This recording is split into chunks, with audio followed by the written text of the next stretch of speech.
What happens when a soldier is told his idea is a joke, but his one impossible shot might be the only thing standing between his men and certain death?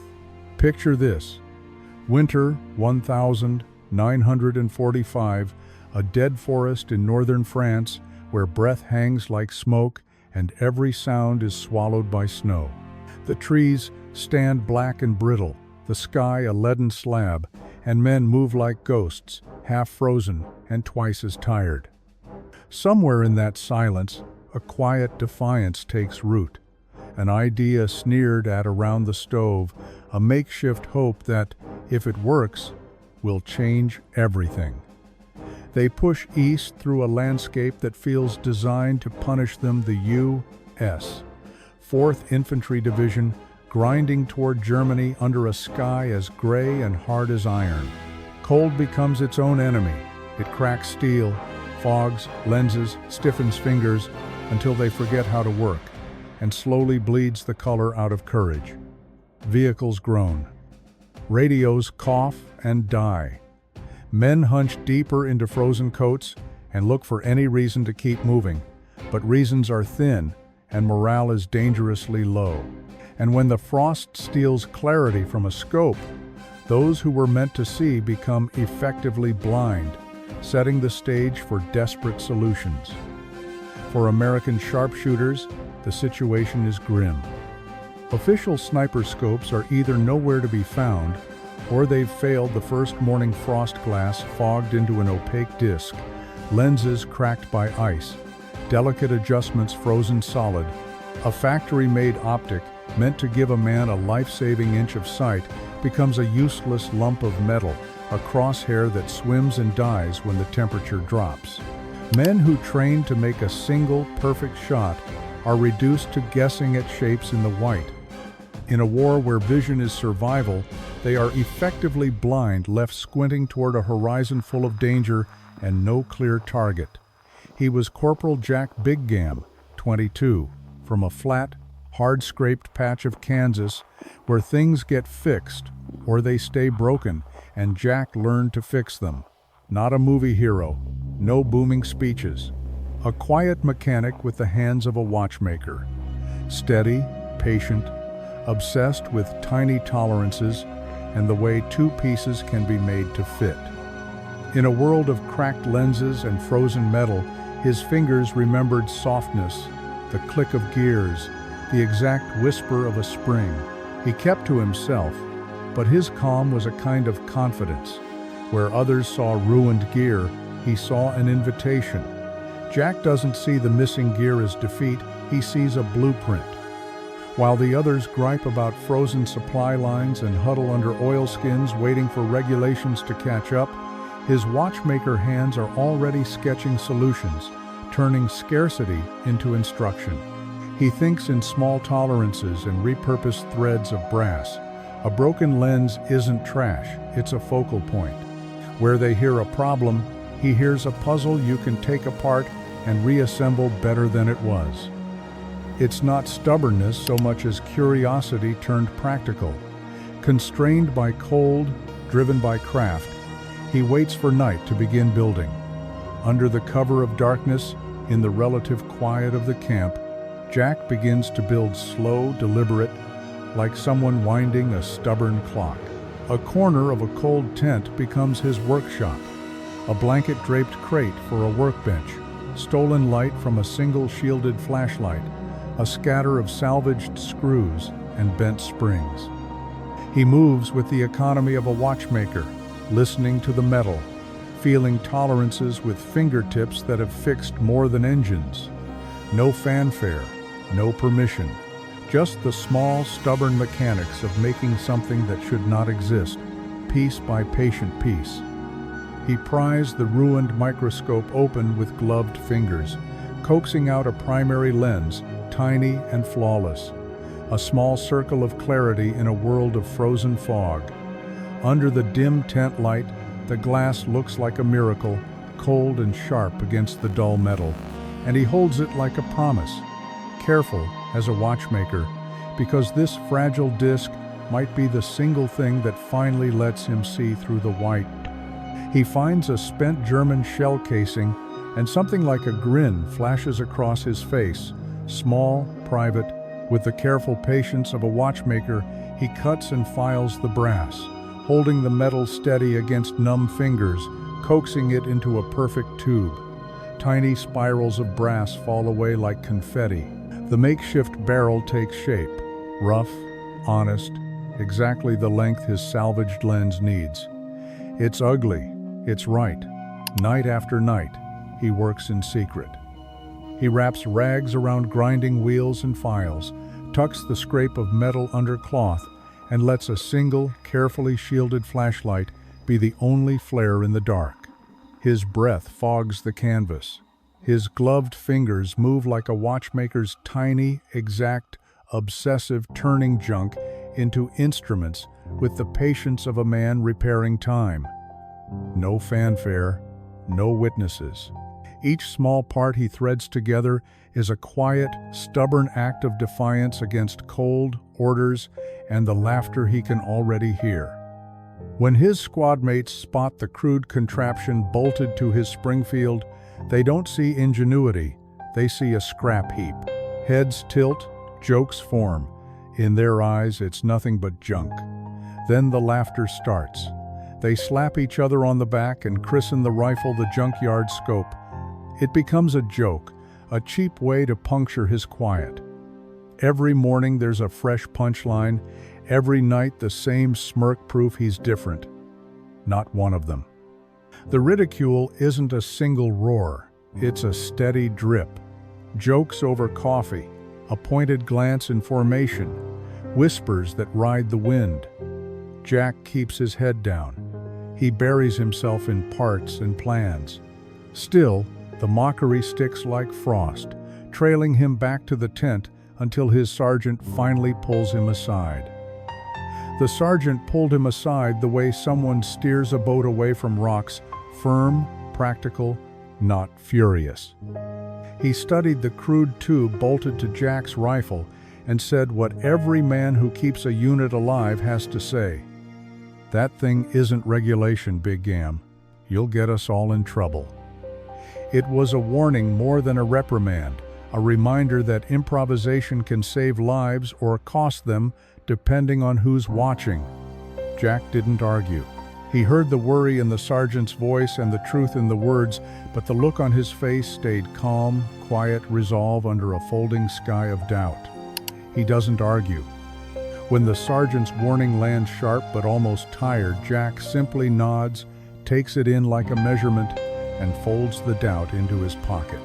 The laughter, the nicknames, the rules about regulation ricochet off him and settle somewhere behind his ribs. You can see it in the small, exact things. The slow blink, the tightening of fingers that once repaired watches, the way he lets their disbelief become background noise instead of an order. Their words don't change him. If anything, they sharpen him proof that what he's building is no longer for approval, but for need. Every evening he slips away to a quiet frozen hill, moving like a shadow, so the camp's laughter won't find him. It's not theft of sleep, but a ritual. He isn't merely bolting glass to wood, he's learning its language. How breath fogs a reticle, how cold changes the thud of a cartridge, how distant trunks waver in a heatless mirage.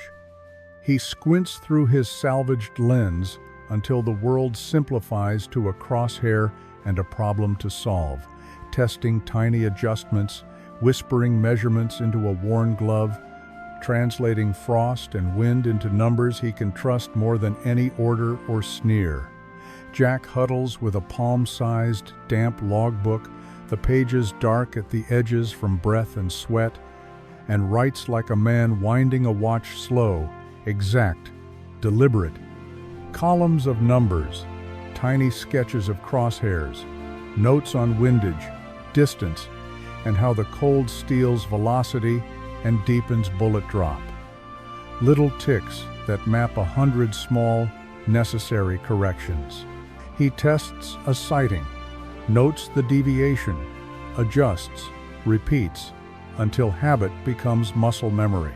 Around him, the camp jokes and the laughs pile up like snow, but he keeps recording because numbers don't sneer, and he trusts his data more than their laughter. The real test arrives. A runner slams into the command tent, lungs burning, snow flaking off his coat, words spilling out. Panzers, on a hidden forest road, moving fast, heads snap up. Maps are slapped open. Men press forward as if pulled by a rope.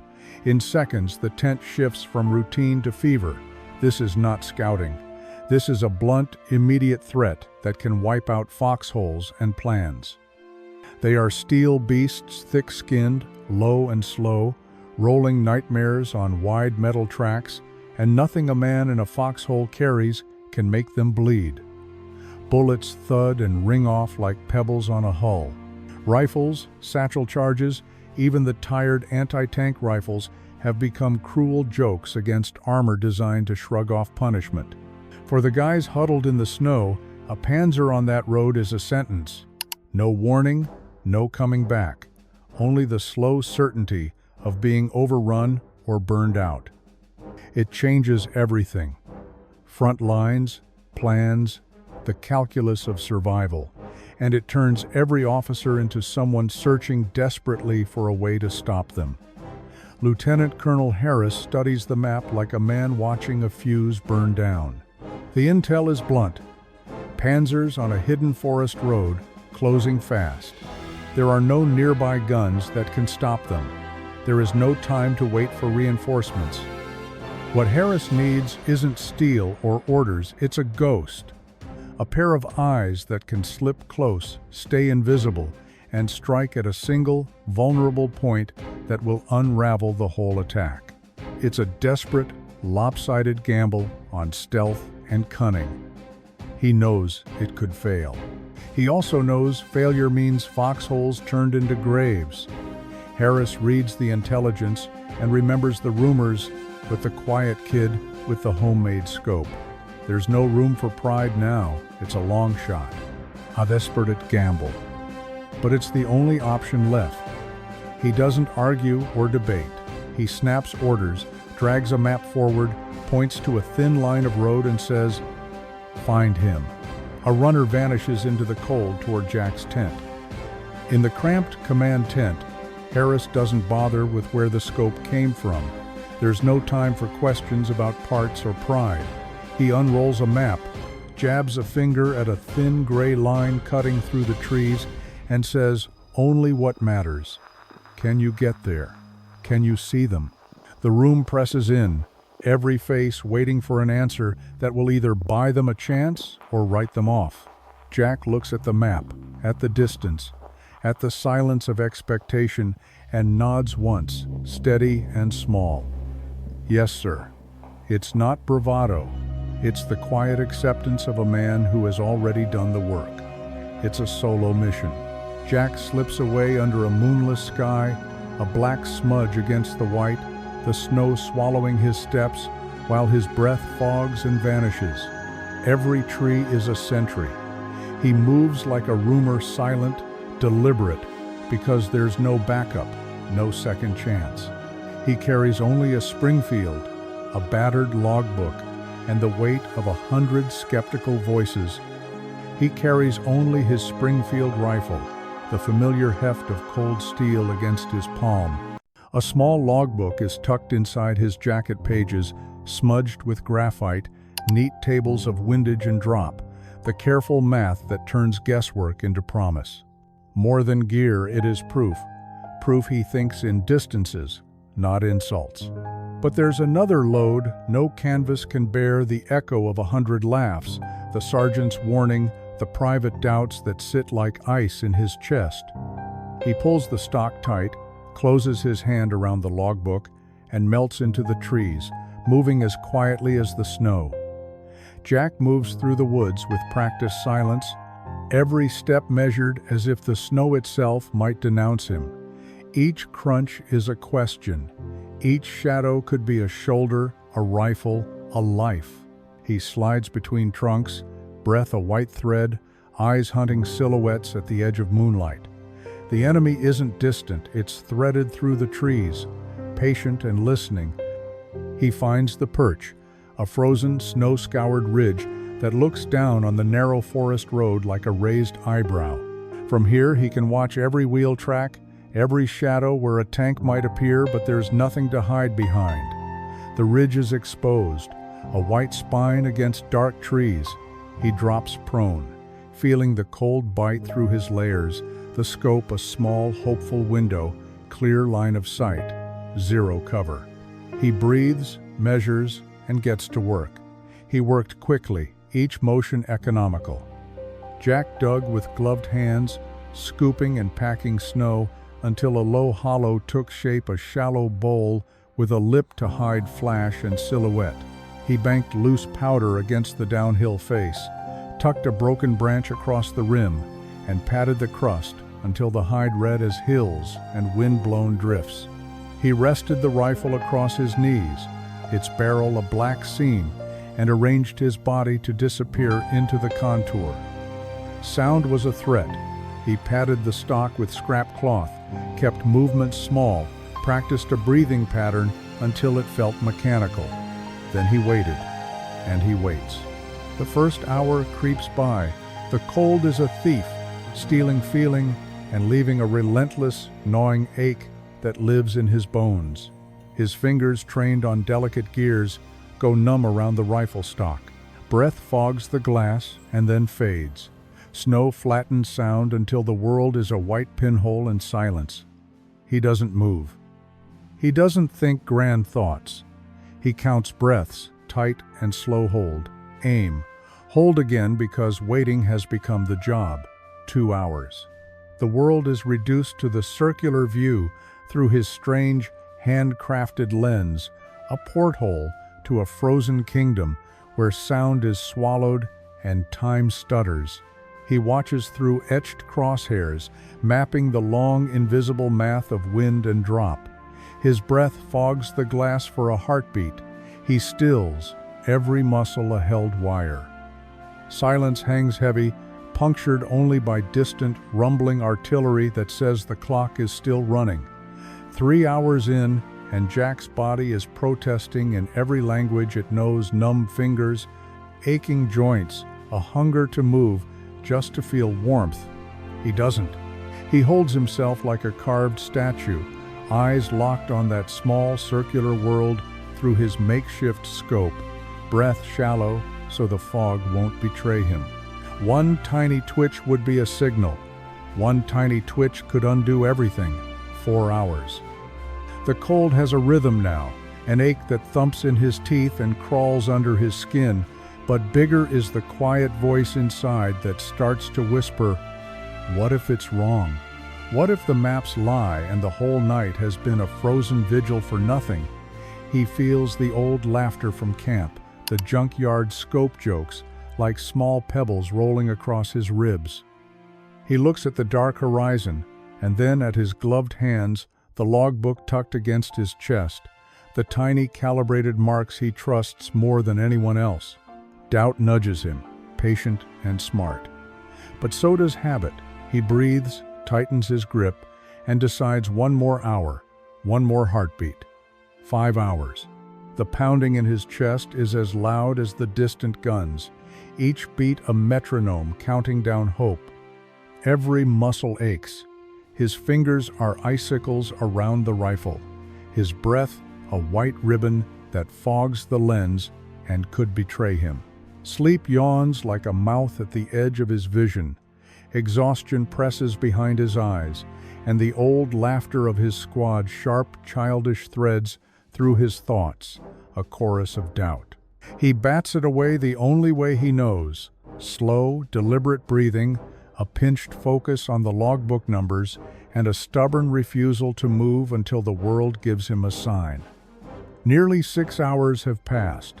The pale edge of dawn is whitening the trees, and the cold has sunk past muscle into bone, each breath a bite, each minute a small surrender.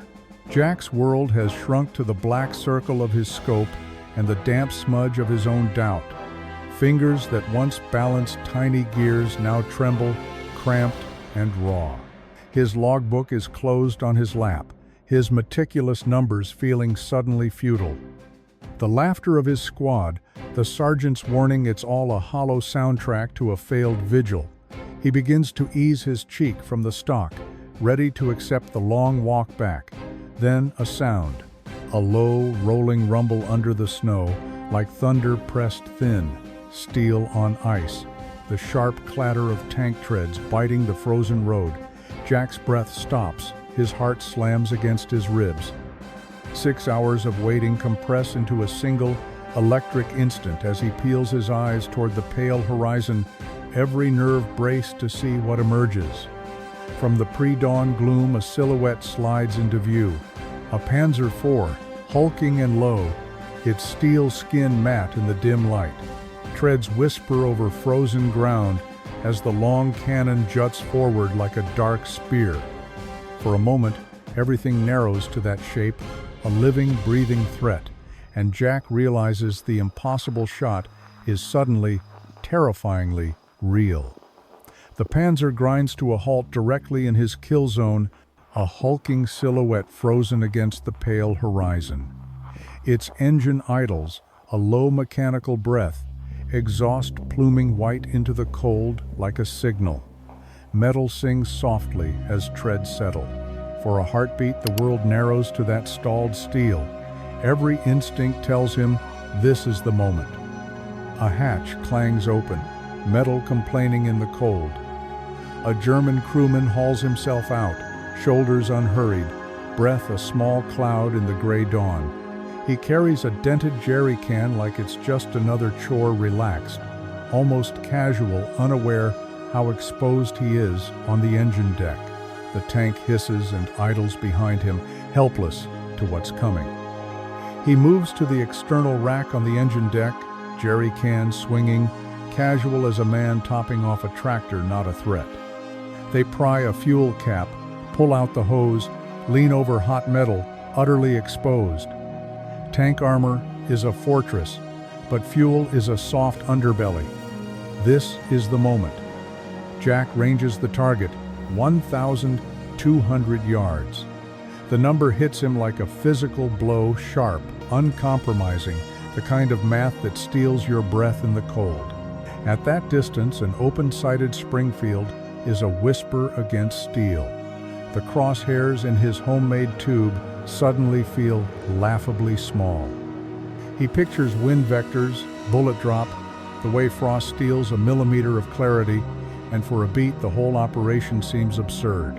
Still, the truth of the measurement is simple and brutal. This is not a normal shot. It is a gamble against physics, and every inch of his confidence will have to be earned. At 1,200 yards, the world narrows to numbers and a single red cannon answer that should be impossible. Even the best factory-made scope would call that a miracle. A scope cobbled from microscope glass and a shell casing is a joke soldiers make at mess lines. And yet the joke sits steady on his Springfield, calibrated in a damp little logbook, tuned by hands that know gears and hair-thin tolerances. What if the laughter is wrong? What if precision beats pedigree, and a single, patient, perfectly timed bullet could turn ridicule into salvation? The question hangs in the cold, then resolves into a decision. Jack Bighgam doesn't hesitate. All the doubt, all the mockery, every sneer and joke from the squad vanishes, folding inward until there is nothing left but the rifle, the target, and the cold. The world narrows to the circular glass of his makeshift scope and a red jerry can glinting on the tank's rear. Time slows, and every detail he has measured in that damp little logbook lines up in his mind. His watchmaker's hands are steady now, fingers sure, breath small and silent. Laughter becomes background noise, fear becomes fuel. This shot isn't about proving them wrong anymore. It's about ending a threat. He breathes in, centers himself, and moves into the hold he has practiced 100 times. He shifts slowly, sinking a little into the snow and locking his body to the frozen earth, cheek pressed to the stock, rifle steadied on a careful rest. His movements are deliberate, measured, and economical, each adjustment a habit honed in lonely nights and silent drills, fingers finding familiar places, muscles primed for stillness as he breathes once to set the rhythm and waits. He controls his breathing, short, precise inhales that feel like knives of cold, and slow, measured exhales that bloom into tiny clouds he prays will vanish against the pines. His ribs pull tight, his pulse drums in his throat, every small movement deliberate, so the sight stays true, the world narrowed to a ring of glass, and the next, careful pause before he moves. He flips open the logbook with a gloved thumb, the pages stiff with cold, and his eyes cut to the familiar, handwritten tables like a man reading an old map. 1,000. 200 yards stares back at him in cramped numbers and tiny scrawled corrections, elevation, wind, temperature, the little offsets he's learned by heart. The cold makes the ink whisper, but the math is loud enough. How many clicks, how much hold, how much to forgive the wobble in frozen hands. For weeks, he taught himself to speak this language. Now those tiny columns are his only promise. He doesn't guess. He calculates. He makes the adjustments, his fingers moving with the precision of a watchmaker. Tiny, deliberate clicks. A click for wind. A full turn for the immense bullet drop. Numb knuckles barely feel the metal. He trusts the numbers in his logbook more than the cold or the laughter.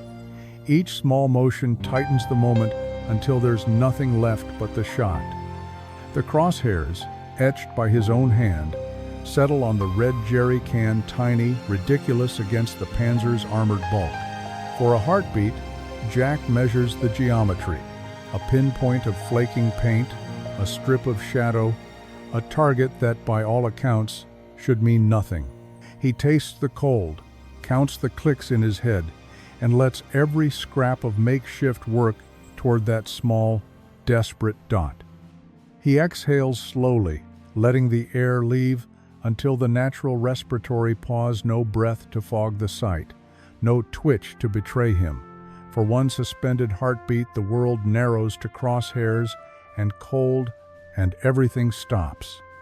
He squeezes the trigger like a man winding down a clock. He built himself slow, deliberate, controlled. Fingers steady despite numbness. Breath held at the natural pause. Muscle memory takes over. Years of tiny, patient adjustments focus into a single, clean motion. The rifle does not jump. He does not flinch. No hesitation. Just that one perfect pressure, the moment everything he's been mocked for either proves true or it doesn't. The crack of the Springfield is sharp and violent, a clean punctuation in the cold, then it's gone, swallowed by the vast, silent forest as if the trees swallowed sound itself. Jack freezes, every muscle locked. Smoke threads up from the barrel. His breath fogs in front of him. He waits, pulse loud in his ears, staring at a horizon that gives no answer. For a long second, nothing happens, an eternity stretched thin over snow and bone. The shot vanishes into the white and the world shrinks to a ringing in Jack's ears, the tiny curl of smoke at the barrel, and that red Jerry can still sitting like a stupid little target against the tank's flank. The forest offers no answer, only that distant artillery that might as well be another planet. His fingers are icicles around the stock, his breath clouds the glass, every laugh he ever heard rides the wind. He waits, every muscle locked, listening for the one sound that will either prove him a fool or change everything. Did he miss? For a long, frozen second, he dared to hope he'd missed. Then a bright, almost silent pinprick of light erupted at the tank's rear, ridiculous and tiny, like someone striking a match against the blue dawn. In that impossible, shimmering dot, everything Jack had trusted: his numbers, his crude scope, his stubborn hands snapped into awful, undeniable truth. For a heartbeat, there is only black and cold, then a pinprick of light blooms into a roiling ball of fire, swallowing the engine deck and the unlucky crewman in an instant. Heat slams into the snow, a pressure wave ripples through the trees, flames licking the tank's steel until paint flakes and metal sings. A column of black smoke jerks skyward as the dawn is ripped open. The heat climbs into the tank's belly and ignites its own stores, a low whoomp, like a giant struck, and then an even bigger answer. A massive secondary explosion that rips the hull open, a rising wall of fire and shrapnel. Snow and metal fling outward, the forest lights up, and the shockwave rolls over the ridge toward Jack. The Panzer's turret was hurled 50 feet into the air as the vehicle blew apart a volcano of fire and twisted steel. Sheets of metal peeled away. Wheels and track links rained down like shrapnel. Heat roared, throwing a choking wave through the trees. For a stunned, breathless heartbeat, the forest was bathed in orange, the dawn itself seeming to catch fire. Miles away, men in frozen foxholes saw the dawn ignite a distant fireball, blotting out the pale sky. They sat with rifles slack, faces lit orange, wondering aloud nothing, stunned, silent, unable to name what they'd seen.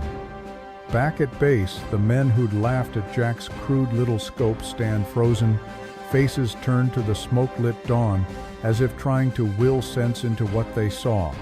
Mouths hang open, jokes dying unfinished. They squint at the horizon, at the black plume, at the shape of ruin, and their first answer is not courage or wonder, but denial, because if it was one of them, everything they'd said would rib them raw. So someone mutters the safe explanation, a way to sleep that night, artillery. Others nod, louder than belief, quieter than truth, and for a moment the camp is full of that strange, stunned silence that follows a miracle nobody can let themselves name. Hours later, Jack trudges back into camp like a ghost returned from the dead, each step a small victory against numb feet and lungs that feel full of ice. Snow crusts his shoulders. Dirt streaks his face. His uniform hangs heavy with frozen sweat and crusted snow. He moves without fanfare, rifle a familiar weight, and that homemade scope a secret cupped against his ribs. Men look up as he passes, conversations stutter and die, faces go quiet, and though he keeps his head down, every step is a question. Did it work? He doesn't need to ask. The answer still burns on the horizon. He walks past his squadmates like a shadow returning from somewhere no one survived. Snow clings to his shoulders, his breath clouds and fades. No one laughs.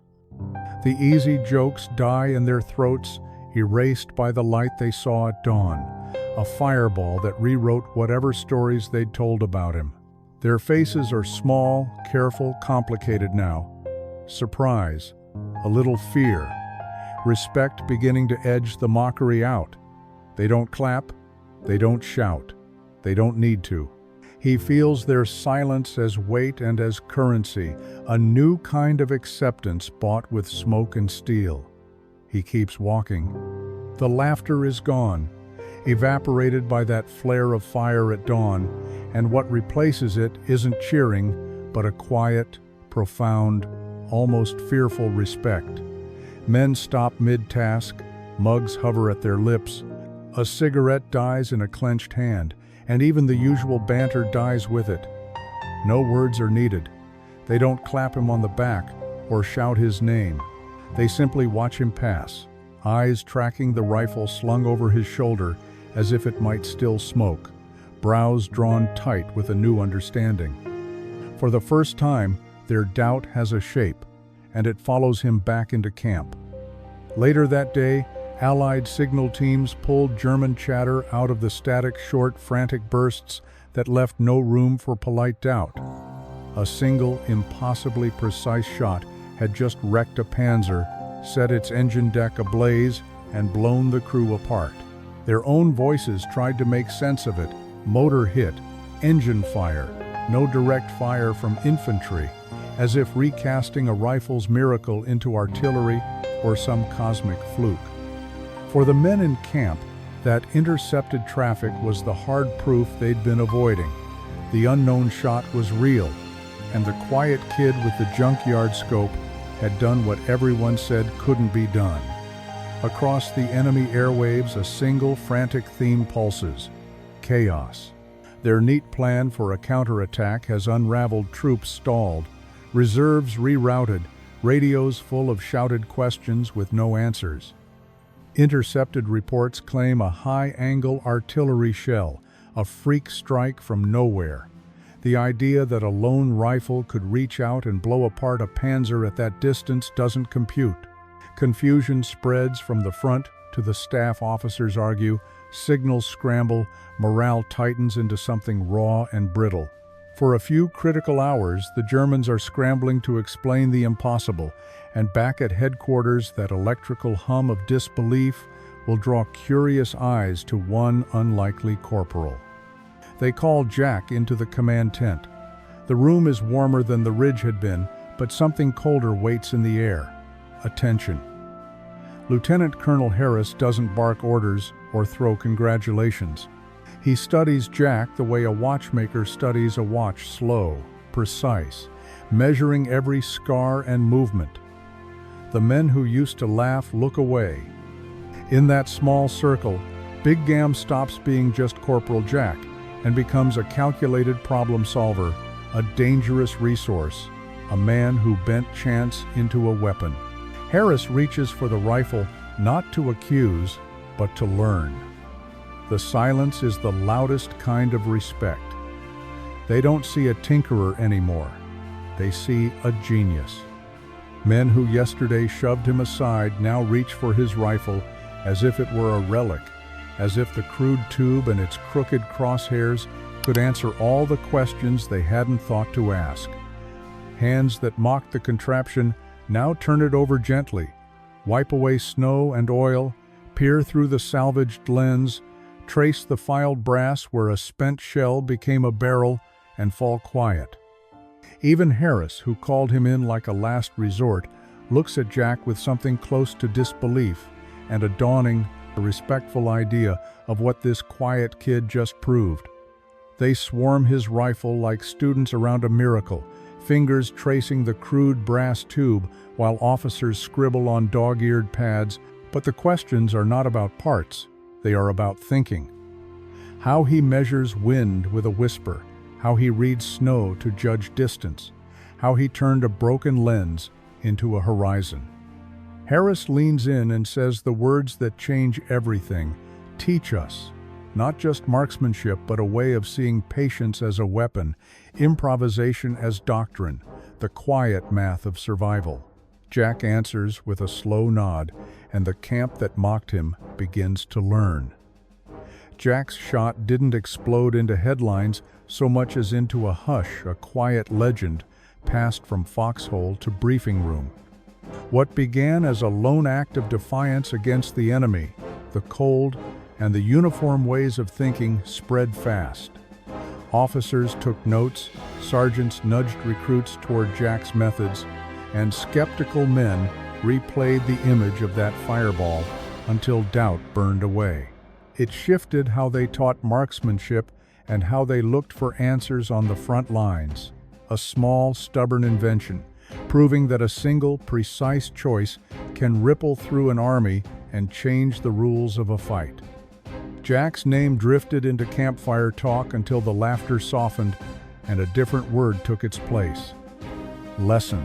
Not the neat lesson from a textbook, but a brutal, stubborn truth learned in freezing mud and long silence, that the clever fixes that save lives often come from the man closest to the problem, not from a distant lab. It changed how officers thought, how men were trusted, how small inventions were valued. It gave permission to tinker, to adapt, to trust hands that knew how things worked. That quiet lesson rippled outward, seeding new tactics and a willingness to let frontline ingenuity shape the fight. It starts as a whisper, an odd footnote in a division report, but it doesn't stay that quiet for long. Jack's stubborn experiment seeps into training rooms and field manuals, into late-night debates at Brigade HQ until the lesson is simple and savage: measure the world, then change how you fight it. Don't wait for permission. Instructors begin teaching patience, improvised optics, and targeting the soft underbelly of steel, and those small changes fold forward through Korea, into the jungles of Vietnam and beyond. Tactics bend not from doctrine alone, but from a single man's refusal to accept limits, and a whole military learns to listen. The modern military's emphasis on frontline ingenuity and targeting specific vulnerabilities owes a quiet debt to a man who simply built what he needed. Jack Bighgam's improvised scope wasn't a gadget. It was proof that doctrine can be rewritten at ground level by someone who understands materials, measurement, and risk. From frozen foxholes to rear command rooms, that one shot forced officers to pay attention to field-borne solutions, to teach scouts, to change training, to value observation as much as firepower. Today, when an operator rigs a fix on patrol or a unit hunts weak points in an enemy formation, they're standing on the shoulders of a watchmaker from Kansas. After the war, Jack returned to Kansas, to low blue skies and a life that moved at a different, forgiving pace. He married, fixed watches, tuned tractors small, steady work that kept his hands honest and his head quiet. He rarely told the story of the frozen road, the impossible shot, the scope cobbled from scrap. When neighbors or old buddies asked, he either shrugged or changed the subject. His rifle and that famous homemade scope were boxed and locked away, more relic than trophy. And most evenings he sat on the porch with a cup of coffee, carrying a silence that held not shame, but a private, steady pride. His rifle, an old Springfield, capped with that famous crude brass scope, sits locked away for years, a quiet relic tucked into a cedar trunk in the back of a Kansas closet, gathering dust the way memories do. To anyone who handles it, without context, it looks like odd junk, but to those who know the tale, it is a stubborn, almost holy thing. Proof that one careful hand and a stubborn idea changed the shape of a morning and bent the arc of a battle. And Jack, true to himself, keeps it modest and mute, letting the flash of that dawn live louder than his name. Innovation isn't a department, it's a stubborn mindset. It's the kind of courage that sees a lens where everyone else sees frost, a jerry can where others see an immovable hunk of steel, hands that build answers while the world keeps laughing. Jack's scope didn't come from a lab or a top brass memo. It came from a cold tent, a damp notebook, and the refusal to wait for permission. That refusal changed a battle, then doctrine, then decades of thinking about who gets to solve problems. So next time you're told, that won't work, remember, sometimes the solution is whatever you can make with what's at hand. Jack's story reminds us that the most powerful tools are often the ones we build ourselves, forged in doubt, but guided by an unwavering belief. It's not just about lenses and brass, but about the stubborn, quiet work that says, I'll try, when everyone else says, don't bother.